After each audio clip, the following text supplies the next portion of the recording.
trouble working with people who are different than you? Does it seem hard to communicate with people who speak a different language or come from a different culture or have different ideas than you? In the summer of 2010, I had this experience in Comayagua, Honduras. I went there on a mission trip with the youth group from my church. I was so excited to go on the trip. Little did I know that spending time and communicating with the people there would be so difficult.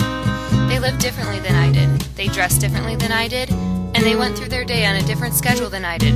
They even spoke a different language than I did. At first, I felt like I was drowning in the differences between us.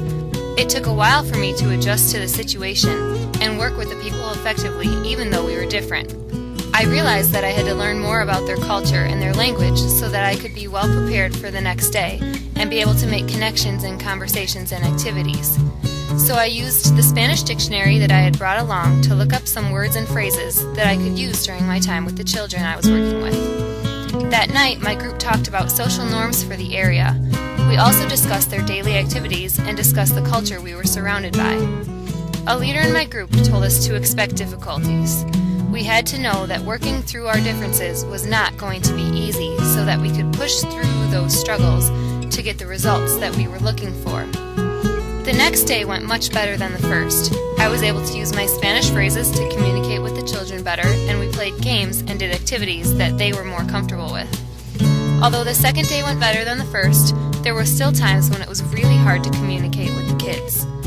We had to be really patient to get past the language and culture barriers. We also ran into some problems at a store in a local mall where the cashier could not speak English. It was frustrating, but we had to be patient while we found someone who could help us deal with the setback. Throughout the entire trip, it was really important to be understanding and cautious of our differences. We had to be considerate of people's situations. One day we went to a community known as the Brickyard to hand out clothes to the people living there in extreme poverty.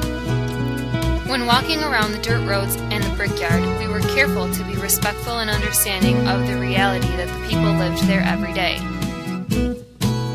So when you are having trouble working with someone who is different than you, I would encourage you to use some of these techniques to help you become successful.